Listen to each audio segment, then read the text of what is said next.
Bonsoir et merci de nous avoir rejoints pour cette édition sur Télésud. Voici les 3 titres à la une de l'actualité.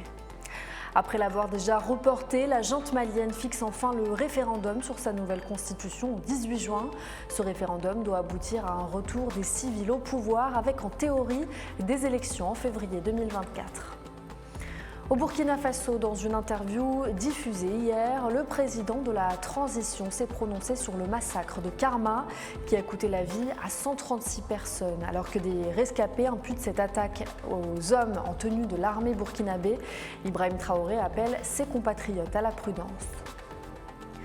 J-1 avant le couronnement du roi Charles III, une cérémonie qui attire l'attention des Britanniques et qui est teintée de polémique, car samedi, il est prévu que le futur roi d'Angleterre porte une couronne, laquelle est ornée de diamants Cullinan sud-africains.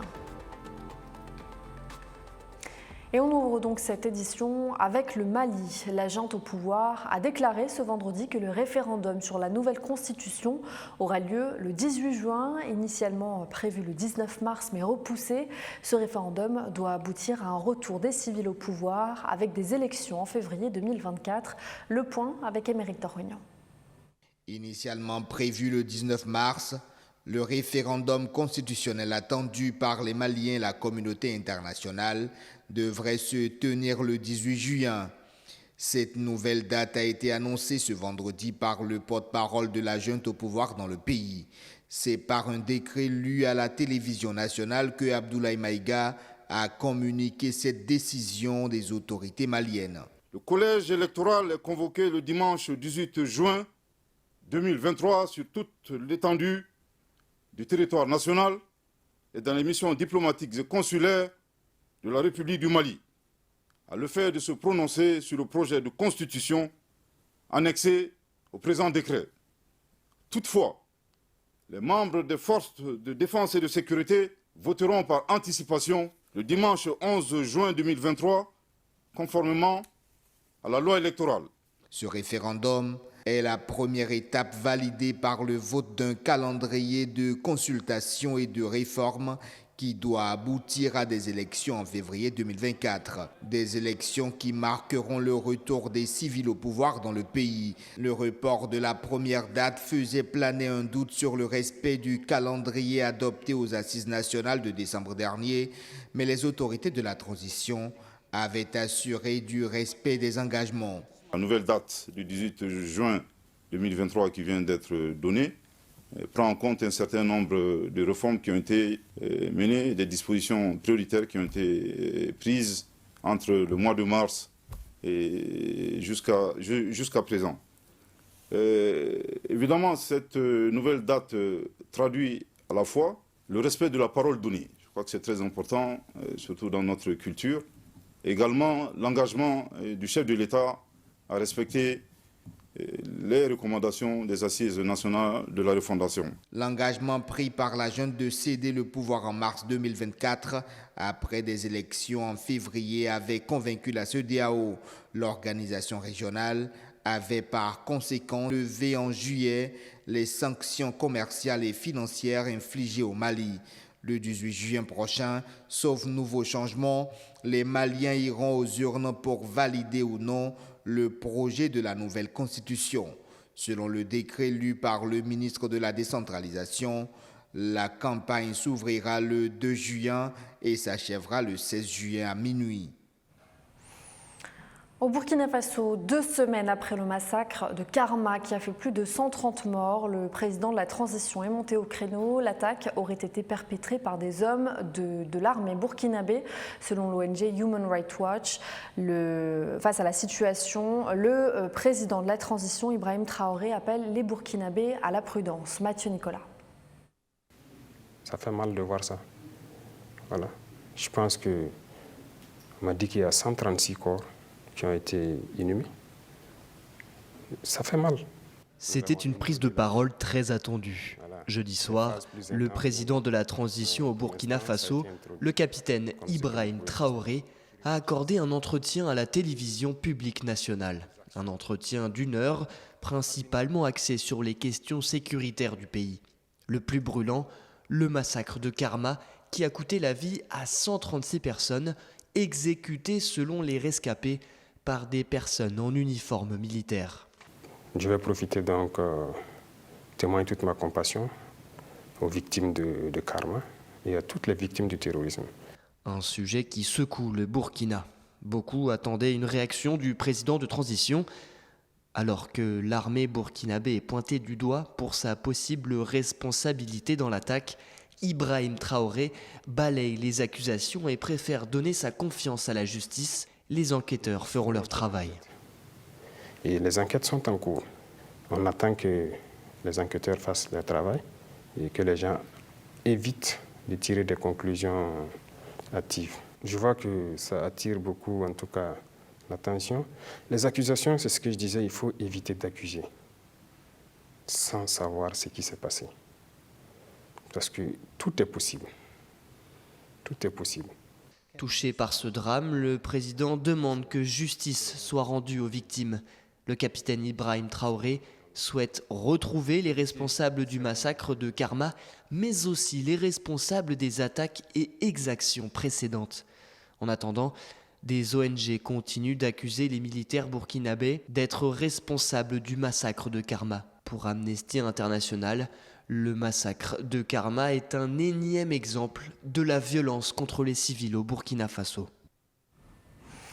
Aucun signe d'apaisement au Soudan, et ce, malgré la nouvelle trêve entamée jeudi. 24 heures après, les combats entre l'armée et les paramilitaires se poursuivent à Khartoum, la capitale soudanaise. Depuis le début des combats, il y a 21 jours, plus de 5000 Soudanais ont été blessés et 115 000 personnes ont été poussées à l'exil. L'ONU prévient également que 860 000 personnes, des Soudanais, mais également de nombreux Sud-Soudanais, retournant dans leur pays, pourraient traverser les frontières dans les prochains mois. Et justement, du Tchad à l'Éthiopie, en passant par l'Égypte, l'afflux des réfugiés soudanais inquiète de plus en plus. Un afflux qui pourrait mettre les pays voisins sous tension. Je vous propose les réactions des premiers concernés.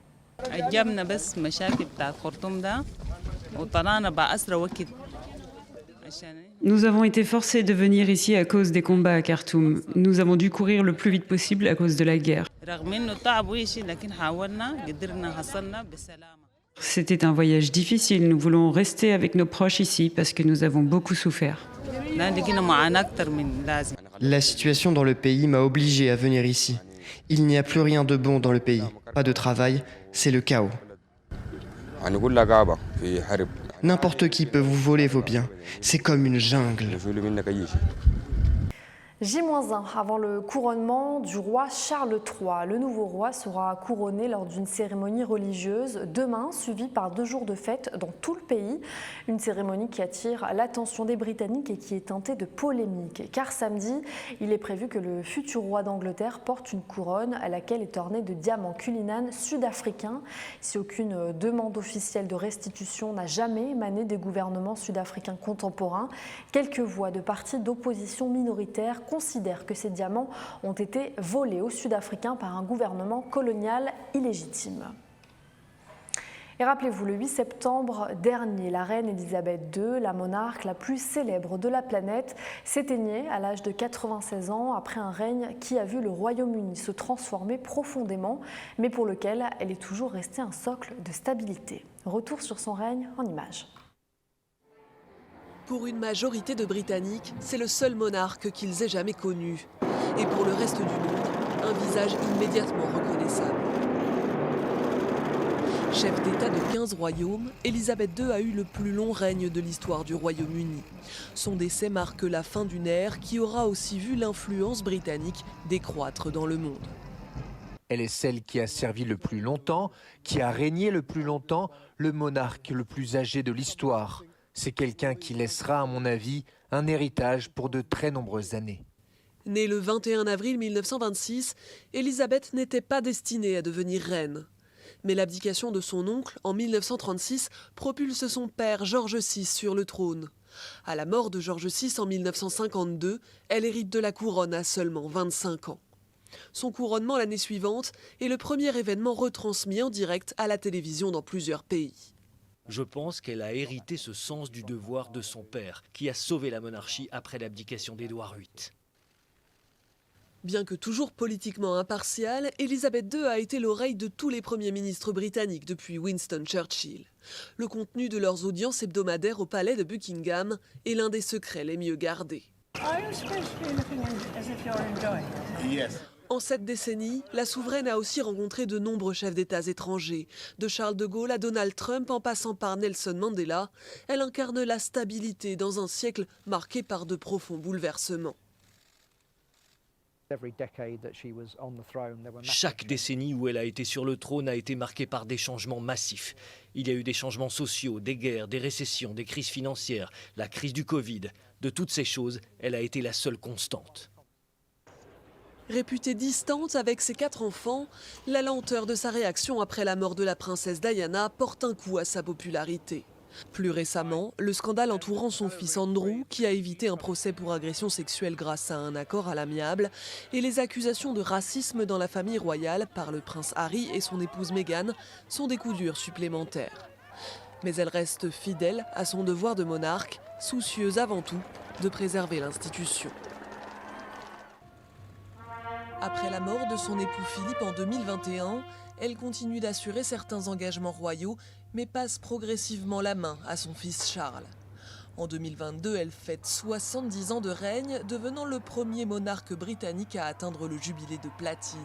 Des célébrations au parfum de changement d'époque dont elle est largement absente. Elle lègue à Charles un royaume très différent de celui dont elle avait pris la tête, à un moment où son unité est fragilisée par les conséquences du Brexit. Mais avec une succession assurée pour 3 générations, Elisabeth a rempli le principal de ses devoirs, garantir la continuité de la monarchie britannique.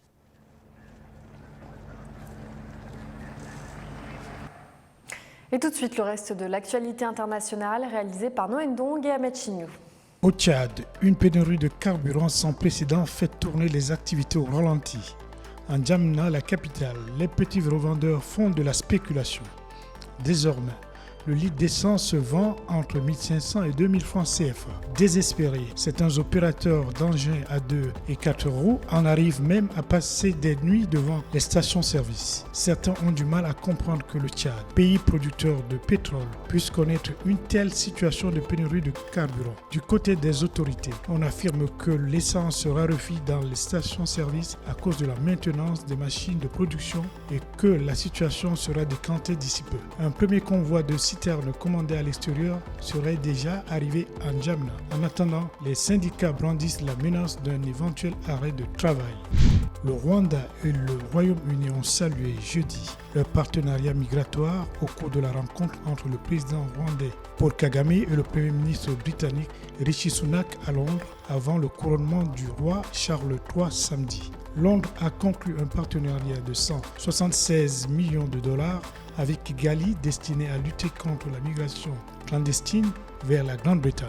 Il prévoit que certains migrants ancrés illégalement par la Manche seront envoyés à Kigali s'ils ne peuvent pas être expulsés vers leur pays d'origine. Le plan du transfert de migrants au Rwanda, une politique jugée légale par les juges de la Haute Cour, a jusqu'à présent été bloqué par une action en justice. Aucun vol transportant des migrants n'a décollé par Kigali pour l'instant.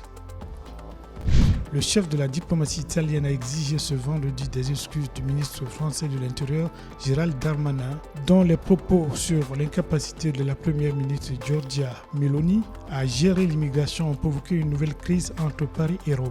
Antonio Tajani estime que c'est une insulte gratuite et vulgaire adressée à un pays ami, allié, une offense gratuite pour laquelle il demande à Gérald Darmanin de présenter ses excuses. Antonio Tajani a annulé jeudi soir sa première visite à Paris où il devait rencontrer son homologue Catherine Colonna après les déclarations de Gérald Darmanin accusant la première ministre Giorgia Meloni d'être incapable de régler les problèmes migratoires sur lesquels elle a été élue. Catherine Colonna, chef de la diplomatie française, a publié un message en italien sur Twitter affirmant que la relation entre l'Italie et la France est basée sur le respect mutuel entre nos deux pays, entre leurs dirigeants. Elle a appelé dans la foulée Antonio Tajani. Au Cameroun, le ministre d'État, ministre de la Justice, a visité le chantier de construction du complexe moderne des services judiciaires de Yaoundé. Objectif, constater l'évolution des travaux. Il s'agit d'un bâtiment futuriste sur un site de plus de 12 000 m². Nos reporters sur place, Inès Bellinga, Pierre Parfendongo et Cyril Guijoy pour le reportage. Voici ici présentée la maquette du complexe moderne des services judiciaires de Yaoundé au Cameroun. Dans les faits, le joyau architectural est déjà sorti de terre. Le maître d'ouvrage, le ministre d'État, ministre de la Justice, garde des Sceaux Laurent Isso, a pris le temps pour s'enquérir de l'évolution des travaux sur le site ce jour. Pièce après pièce, il a marqué un temps d'arrêt en passant chaque détail au peigne fin. Des salles d'audience aux salles d'eau en passant par les bureaux, rien n'a été négligé. L'architecte lui voit peut-être ces choses, mais moi, je suis là. Quelques remarques ont néanmoins été faites à l'architecte et au chef de mission de contrôle qui compte implémenter les recommandations. Les ajustements demandés par le garde des Sceaux, à savoir le souci des archives des armoires dans les bureaux, on va y réfléchir pour trouver des solutions. On va y réfléchir. Il y a toujours une solution pour pouvoir remédier à ce genre d'interrogation.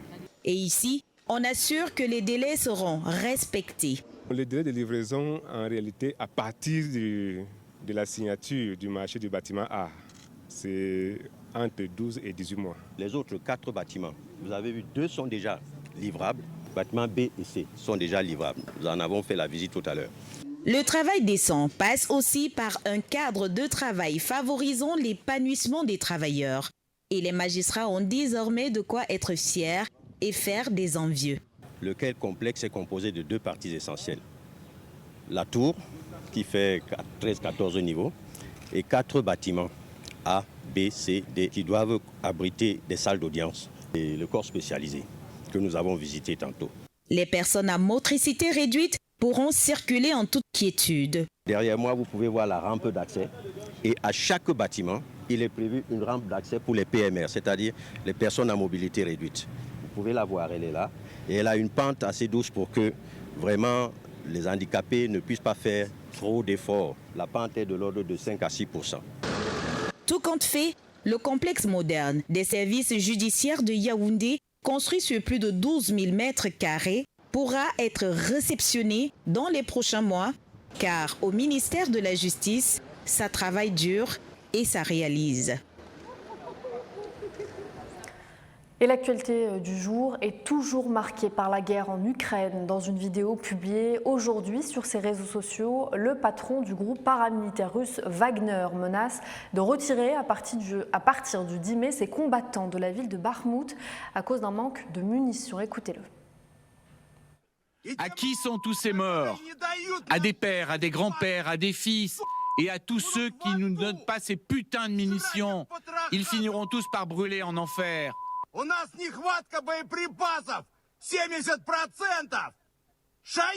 Il nous manque 70% de munitions. Shoigu, Gerasimov, où sont ces putains de munitions?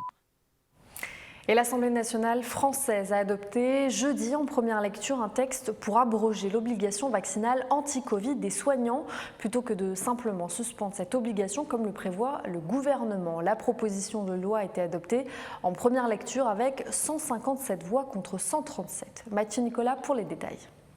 Rétropédalage de l'Assemblée nationale française. Le Parlement a décidé d'abroger jeudi l'obligation vaccinale des soignants. Une proposition portée par le député de Guyane, Jean-Victor Castor, et acceptée par 157 voix contre 137. Un vote contre l'avis du gouvernement, mais une avancée vers la réintégration professionnelle des soignants non vaccinés, mais insuffisante pour le député. Est-ce nécessaire de poursuivre le parcours législatif de cette loi d'abrogation ? La réponse est simple, le décret ne fera que suspendre les suspensions, laissant donc la possibilité au gouvernement de réactiver la loi de 2021 dans ces mêmes termes, sans tenir compte de l'expérience des connaissances désormais acquises. Le 30 mars dernier, la Haute Autorité de Santé avait émis un avis recommandant la levée de l'obligation vaccinale contre le Covid-19 pour les soignants. Dans la foulée, Le ministre de la Santé, François Braun, avait annoncé que le gouvernement allait suivre cet avis. La Haute Autorité de Santé nous a rendu le premier volet de ses travaux, le 30 mars, qui tient compte de l'évolution du contexte épidémiologique et qui s'oriente vers la levée de l'obligation vaccinale des professionnels de santé sur la base d'arguments médicaux et scientifiques. Aussi, conformément à ce que nous avons toujours fait, j'ai annoncé le jour de la publication de cet avis que le gouvernement suivrait l'avis de la Haute Autorité de Santé et procéderait à la réintégration des professionnels de santé suspendus pour non-respect de l'obligation vaccinale. Mi-mai, les soignants suspendus, faute de schéma vaccinal complet contre le Covid-19, pourront donc reprendre le travail. Une décision jugée dangereuse par le ministre de la Santé, François Braun. Quel message que de voter cet article 1er. Supprimer purement et simplement une disposition de bon sens, indispensable pour notre système de santé et qui protège les soignants comme les publics fragiles. Supprimer le principe même d'une possible obligation vaccinale si les circonstances l'exigeaient.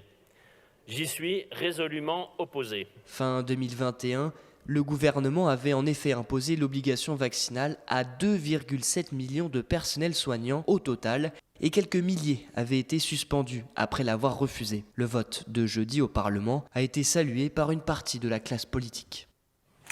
Et on se quitte avec cette scène de liesse. Hier soir à Naples, plus de 30 ans après les 2 titres remportés avec Diego Maradona en 87 et 90, Naples a été sacré champion d'Italie. À 5 journées de la fin, Naples a décroché son 3e titre de champion grâce à un point offert par Victor Osimhen.